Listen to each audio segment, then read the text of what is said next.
ఇక స్థానిక సంస్థల ఎన్నికలపై తెలంగాణ బీజేపీ నేతలు అత్యవసర సమావేశం నిర్వహించారు. ఎన్నికల్లో వ్యవహరించాల్సిన వ్యూహంపై తెలంగాణ రాష్ట్ర బీజేపీ అధ్యక్షుడు లక్ష్మణ్ పార్టీ నేతలతో చర్చించారు. తెలంగాణలో రాజకీయంగా స్పష్టత వచ్చిందని లక్ష్మణ్ అన్నారు. రాష్ట్రంలో బీజేపీకి తీటైన ప్రత్యామ్నాయంగా ఎదురుతోందని ఆయన అన్నారు. టీడీపీ ఇప్పటికే కనుమరుగైందని, కాంగ్రెస్లో గెలిచి కొందరు టీఆర్ఎస్లోకి వెళ్లారన్నారు. రాష్ట్రంలో కాంగ్రెస్ కూడా కనుమరుగయ్యే పరిస్థితి నెలకొందన్నారు.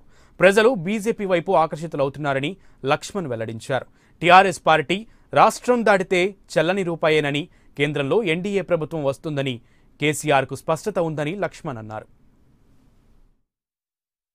రేపు ఎన్డీఏ ప్రభుత్వం మోదీ గారు ప్రధానమంత్రి అయిన తర్వాత తెలంగాణలో టీఆర్ఎస్ కు ధీటైన ప్రత్యామ్నాయ శక్తిగా ఎదుగుతున్నాం కాబట్టి అటు కాంగ్రెస్ పట్ల ప్రజలకు నమ్మకాలు పోయినాయి. ప్రజలకే కాదు, కాంగ్రెస్ నాయకత్వానికి పార్టీ శ్రేణులు కూడా నమ్మకం లేదు కాబట్టి అందరూ మన వైపు చూసే అవకాశం. ఇంకా చాలా మంది ఈ పార్టీకి మనతో సంప్రదిస్తూ ఉన్నారు. కాంగ్రెస్ లో ఉన్నట్టు వాళ్ళు కూడా ఎన్నికల తర్వాత కూడా చేరడానికి సిద్ధంగా ఉన్నారు. మరి ఫలితాలు రాకముందు కూడా చేరడానికి కూడా చాలా మంది సిద్ధంగా తమ సుముఖత వ్యక్తం చేస్తున్నారు. ఆ రకంగా మనకు మంచి రాజకీయపరమైనటువంటి అనుకూలమైన వాతావరణం ఈ రోజు ఉన్నటువంటి టీడీపీ కాంగ్రెస్ స్పేస్ అయితే ఉందో, పొలిటికల్ స్పేస్, దాని వల్ల మనం ఆక్రమించుకునేదానికి బీజేపీకి ఒకదానికి అవకాశం ఉంది. పైపెచ్చు అధికార టీఆర్ఎస్ పార్టీ యొక్క అవినీతి పాలన, కుటుంబ పాలన, లేదా ఈ యొక్క రాచరిక వ్యవస్థ, ఈ నియంత్రిత పాలనకు ఎదుర్కొనేటువంటి సామర్థ్యం కేంద్రంలో ఉండే బీజేపీ ప్రభుత్వానికి అనుబంధంగా బీజేపీకి రాష్ట్రంలో అవకాశాలు ఉన్నాయనేటువంటి వాదనలు కూడా ఉన్నాయి. కాబట్టి మనకు భవిష్యత్తు బీజేపీది.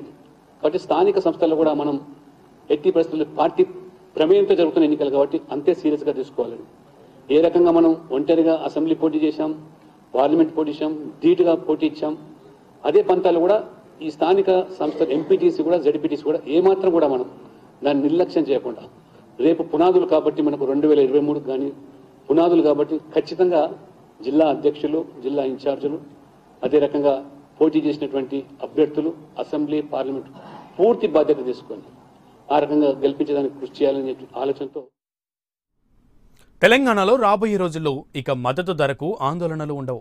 కిలో టమాటాలు దారుణంగా రూపాయికి దిగజారవు. ఏ సమయంలో ఏ పంట వేయాలన్న ఆలోచన కూడా అవసరం లేదు.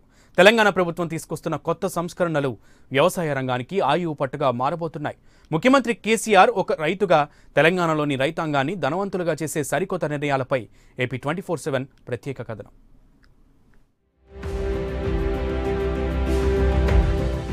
తెలంగాణలో 1,25,00,000 ఎకరాలకు సాగునీరు అందించేందుకు వీలుగా నీటిపారుదల రంగాన్ని అభివృద్ధి చేయాలని రాష్ట్ర ప్రభుత్వం నిర్ణయించింది. దీని ఫలితంగా రాబోయే రోజుల్లో పంటల దిగుబడులు భారీగా పెరిగే అవకాశం కనిపిస్తోంది.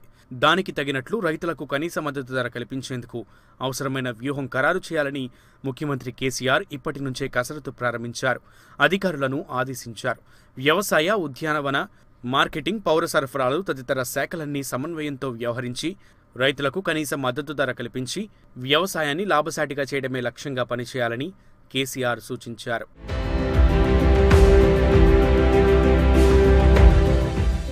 వ్యవసాయాన్ని లాభసాటిగా మార్చేందుకు రాష్ట్రంలోని ప్రజల అలవాట్లపై సర్వే చేయనున్నారు. ప్రధానంగా ప్రజల ఆహార అవసరాలేమిటి, ఏ పంట ఎక్కువగా తింటారు, ఎంత పండిస్తున్నారు, ఎంత దిగుబడి చేసుకుంటున్నారు, ఎంత ఎగుమతి చేస్తున్నారు అనే అంశాలపై ఖచ్చితమైన గణాంకాలు రెడీ అవుతున్నాయి. దీనికి అనుగుణంగా ఏ పంటలు పండించాలి, మార్కెటింగ్ పరంగా ఏది లాభదాయకం అనే విషయంలో నిర్దిష్టమైన అభిప్రాయానికి వచ్చేలా ప్రణాళికలు సిద్ధమవుతున్నాయి.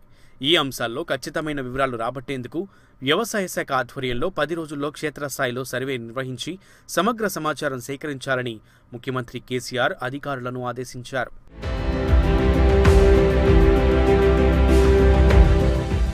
ఈ ఖచ్చితమైన అంచనాలతోనే రాష్ట్రంలో క్రాప్ కాలనీలు ఏర్పాటు కానున్నాయి. రైతులు పండించిన ప్రతి గింజకు మంచి ధర వచ్చే విధంగా ప్రభుత్వ విధానం ఉండాలని సన్నాహాలు చేస్తోంది తెలంగాణ ప్రభుత్వం. రైతుల నుంచి నేరుగా మార్కెటింగ్ శాఖ కొనుగోళ్లు జరిపే విధంగా నిధుల సేకరణకు మార్కెటింగ్ శాఖ డైరెక్టరేట్కు ప్రభుత్వం పూచీకత్తుగా ఉండాలని సీఎం కేసీఆర్ ఉన్నతాధికారులకు సూచించారు. రైతులు పండించిన పంట మార్కెట్కు వచ్చి కాంటా అయిన 5 నిమిషాల్లోనే రైతులకు చెక్కు ఇచ్చే పద్ధతి తీసుకురాబోతున్నారు. మార్కెటింగ్ శాఖ నేరుగా రైతుల నుంచి కొనుగోళ్లు జరిపి ఇతర రాష్ట్రాలు, దేశాలకు ఎగుమతి చేసే విధంగా మార్పులు చేయనున్నారు.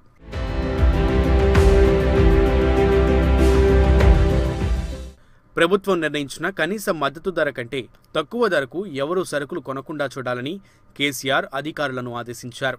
దేశ విదేశాల్లో మార్కెట్ పోటీదారులను గుర్తించి వారిని ఎదుర్కొనే వ్యూహం రూపొందించాలన్నారు.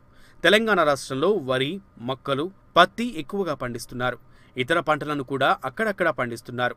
కానీ ఈ పంటల సాగు శాస్త్రీయంగా లేదు. వ్యవసాయ శాఖ అధికారులు, సిబ్బంది క్షేత్రస్థాయిలో పర్యటించి ఒక్కో రైతు నుంచి వివరాలు తీసుకుని ఎక్కడ ఏ పంట సాగు చేస్తున్నారో వివరాలు సేకరించాలని ప్రభుత్వం వ్యవసాయ శాఖను ఆదేశించింది.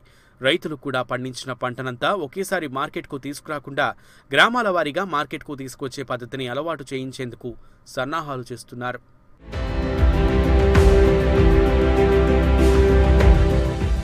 ప్రజలు తినే ఆహారంలో ఏది ఆరోగ్యకరం, ఏది కాదు అనే విషయంలో కూడా ప్రజల్లో అవగాహన పెంచాలని ముఖ్యమంత్రి కేసీఆర్ సూచించారు.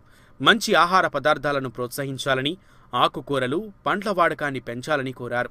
వ్యవసాయ శాఖకు ఉద్యానవన శాఖ, మార్కెటింగ్, పౌర సరఫరాలు తదితర శాఖలు అనుబంధంగా ఉండాలని, దీనికోసం అధికార వ్యవస్థను పునర్వ్యవస్థీకరించాలని సీఎం సూచించారు.